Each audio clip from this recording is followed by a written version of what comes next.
प्रश्न 25, 329 का निकटतम सैकड़े तक निकटन मान है। तो प्रश्न 25 में क्या कह रहा है, 329 का निकटतम सैकड़े तक निकटन मान। तो 329 का निकटतम सैकड़ा तक निकटन मान पूछ रहा है। तो देखिए सैकड़ा, निकटतम सैकड़ा यानी सैकड़ा के स्थान पे कौन है, इकाई दहाई सैकड़ा, सैकड़ा के स्थान पे 3 है। ठीक है, तो सैकड़ा के स्थान पे 3 है और 3 के पहले क्या है, 29 है। ठीक है, 3 के पहले क्या है, 29 है। तो 50 से कम है। देखिए इकाई दहाई पे 29 है यानी 50 से कम है। तो 50 से कम है तो 3 लिख करके 2 शून्य दे देंगे। ये हो गया निकटतम सैकड़े तक निकटन मान। अगर यहाँ पे 50 रहता, देखिए 29 नहीं रहता, यहाँ पे 50 रहता, तब तो हो जाता 400। 3 क्या बन जाता, 4 बन जाता, यानी 400। यानी 50 रहता या 50 से ज़्यादा रहता तब 400 लिख लेते, लेकिन 50 से कम है इसीलिए इसका निकटन मान क्या होगा, 300। तो 3 लिख करके 2 शून्य दे देंगे। अगर यहाँ पे 50 रहता, देखिए 29 के जगह पे अगर 50 रहता या 50 से ज़्यादा रहता तब हो जाता 400 निकटतम सैकड़े तक निकटन मान। लेकिन 50 से कम है, देखिए 29 है, सैकड़ा के पहले जो संख्या हुआ क्या है, 29 है, यानी 50 से कम है, तो ये 300 हो जाएगा। यानी 29 के जगह पे क्या लिख लेंगे, 2 शून्य लिख लेंगे। तो इस तरह इसका उत्तर होगा 300, जो कि विकल्प ए में यानी ऑप्शन ए इसका सही उत्तर है। तो सैकड़ा के स्थान पे जो अंक है उसके पहले वाला दोनों अंक देखना है। अगर 50 से कम है तब तो सैकड़ा पे जो अंक है वही रहेगा, बस 2 शून्य लिख देंगे।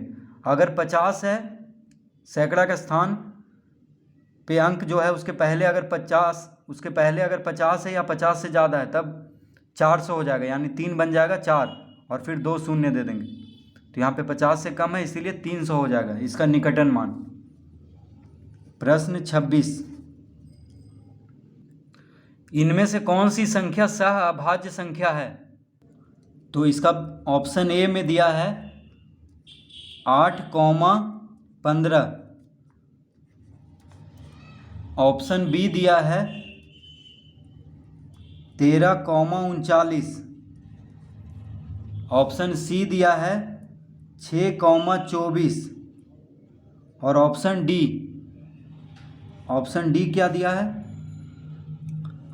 5,25।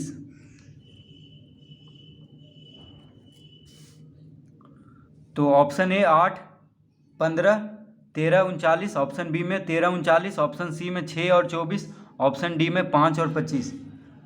तो सह अभाज्य संख्या, तो सह अभाज्य संख्या मतलब कि दो संख्याओं का मासा यानी महत्तम समापवर्तक एक हो, उसको क्या कहते हैं, सहअभाज्य संख्या।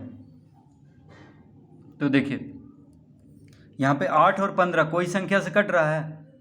15 तो 3 से कट जाता है लेकिन 8 3 से नहीं कटता है। 8 2 से कट जाता है लेकिन 15 2 से नहीं कटता है। तो 8 और 15 का मासा क्या होगा, 1 होगा, क्योंकि और कोई संख्या से कट नहीं रहा है। तो 1 होगा इसका मासा यानी महत्तम समापवर्तक।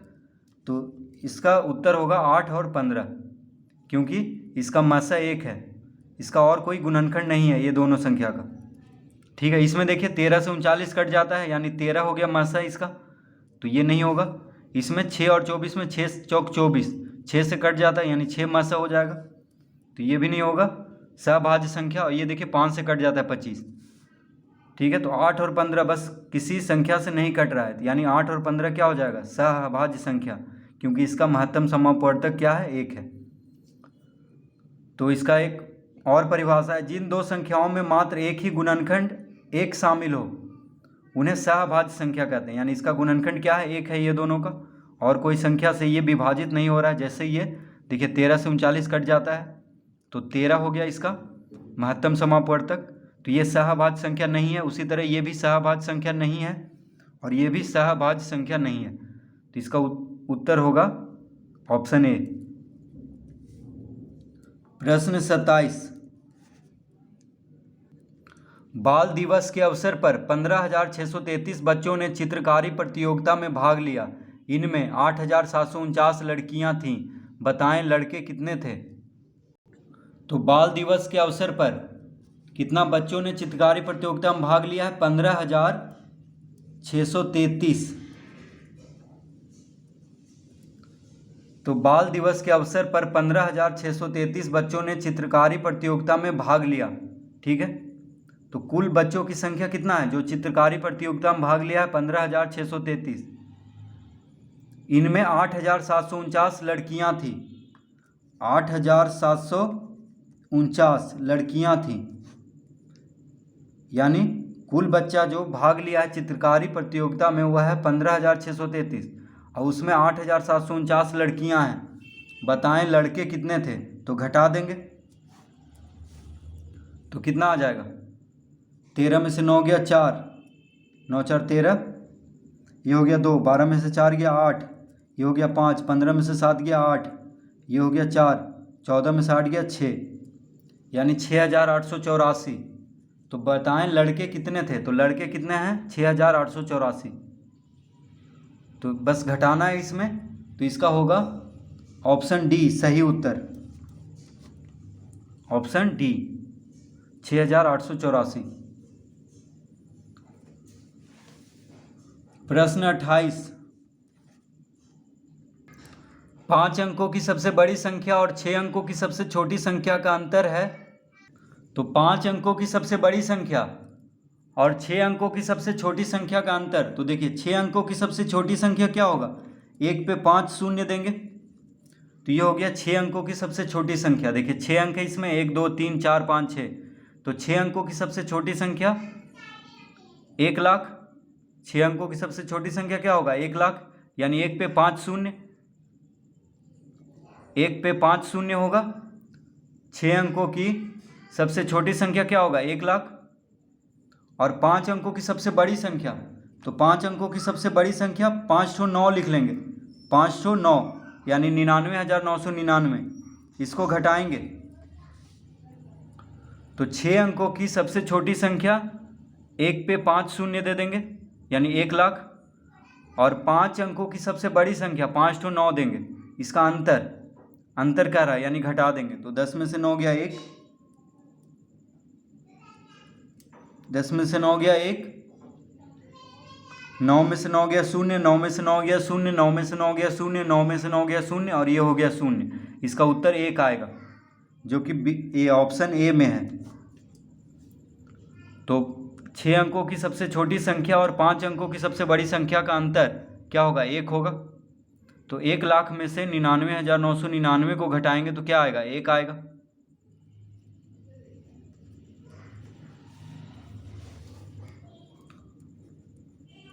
प्रश्न 29। मोबाइल फ़ोन की एक दुकान पर किसी दिन 35 सेटों की बिक्री हुई। यदि एक सेट का मूल्य 1,225 रुपया है तो बताइए कि दुकानदार को उस दिन कुल कितनी राशि प्राप्त हुई। तो क्या कह रहा है? मोबाइल फ़ोन की एक दुकान पर किसी ने 35 सेटों, कितना सेट? 35 सेटों की बिक्री हुई। कितना सेट का बिक्री हुआ है मोबाइल का? 35 सेट। एक सेट का मूल्य कितना है? 1,225। तो बताइए दुकानदार ने उस दिन कुल कितनी राशि प्राप्त हुई। तो गुना कर देंगे। एक सेट का मूल्य कितना है? 1,225। एक सेट का मूल्य कितना है? 1,225 और 35 सेटों की बिक्री हुई है, तो 35 गुने 1,225 कर देंगे, तो कुल जितना राशि प्राप्त हुआ है उस दिन उसको वो ज्ञात हो जाएगा। तो 35 गुना 1,225 करेंगे तो कितना आ जाएगा? तो 1,225 गुना 35, 5 5 25, 5 दूना 10, 2 12, 5 दूना 10, 1 11, 5 1 6, 5 3 15, 3 दूना 6 1 7, 3 दूना 6 3, 5 5 2 7, 7 1 8, 6 6 12, यानी 42,875। तो 42,875 रुपया इसका उत्तर होगा। 42,875 रुपया। तो इसका होगा ऑप्शन बी, इसका सही उत्तर है 42,875 रुपया। तो उस दिन कुल कितनी राशि प्राप्त हुई है? 42,875 रुपया। प्रश्न 30, 1 से लेकर 20 तक की सभी सम संख्याओं का योग क्या होगा? तो 1 से लेकर 20 तक की सभी सम संख्याओं का योग, तो इसका एक सूत्र है n/2 गुना n/2 + 1। तो 20 तक की सभी सम संख्याओं का योग, तो देखिए 1 से लेकर 20 तक की सभी सम संख्याओं का योग क्या होगा? तो लगातार n तक की सम संख्याओं का योगफल का सूत्र होता है n/2 गुना n/2 + 1। ठीक है, तो n के जगह पे क्या रखेंगे? 20 रखेंगे, क्योंकि 20 तक कह रहा है, तो n के जगह पे 20 लिखेंगे, क्योंकि शुरू से लेकर 1 से लेकर 20 है, यानी तो प्रथम n तक की सम संख्याओं का योगफल का सूत्र होता है, माफ कीजिए, लगातार n तक की सभी सम संख्याओं का योगफल का सूत्र क्या होता है? n/2 गुना n/2 + 1। तो n के जगह पे 20 रख लेंगे, तो 20/2 गुना 20/2 + 1। तो लगातार n तक की सम संख्याओं का योगफल का सूत्र क्या होता है? n/2 गुना n/2 + 1। ये सूत्र को याद कर लेना है। ठीक है, तो यहाँ पे कह रहा है 1 से लेकर 20 तक, तो n के जगह पे 20 लिखेंगे, तो 20/2 क्या हो गया? 10 गुना 20/2 10, 10 जोड़ 1 11, यानी 10 गुना 11 क्या हो गया? 110। इसका उत्तर हो गया 110, यानी ऑप्शन डी इसका सही उत्तर है। तो 1 से लेकर 20 तक की सभी सम संख्याओं का योग क्या होगा? 110। तो इस सूत्र का यहाँ पे हम प्रयोग करेंगे, n/2 गुना n/2 + 1। तो लगातार n तक की सम संख्याओं का योगफल का सूत्र क्या होता है? n/2 गुना n/2 + 1।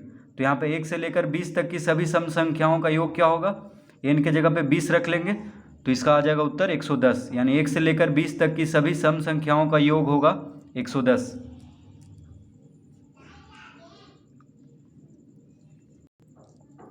प्रश्न 31, प्रथम 15 सम संख्याओं का योगफल निकालें। तो इसमें भी हम सूत्र लगाएंगे n/2 गुना n/2 + 1। तो लगातार n तक की सम संख्याओं का योगफल का सूत्र होता है n/2 गुना n/2 + 1। तो n के जगह पे यहाँ पे क्या लिखेंगे? तो n के जगह पे यहाँ पे हम 15 लिखेंगे।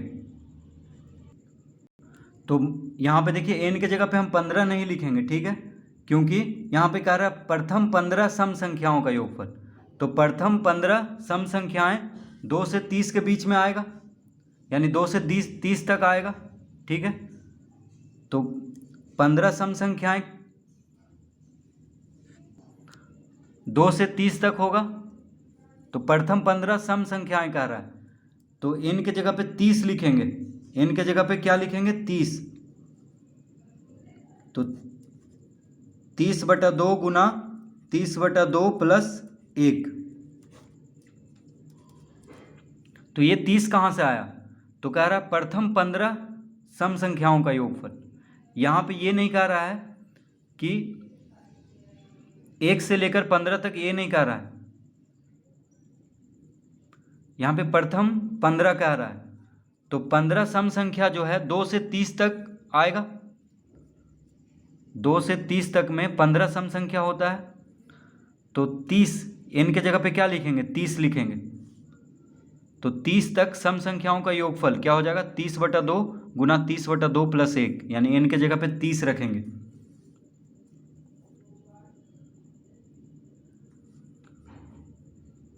तो सम संख्या जो है एक एक संख्या छोड़ के आता है, छोड़ करके, जैसे 2 के बाद फिर 4 हुआ, 4 के बाद 6, 6 के बाद 8। तो 15 सम संख्या 30 तक में होगा। ठीक है, तो n के जगह पे 30 लिख लेंगे। तो 30 को 2 से भाग देंगे तो 15,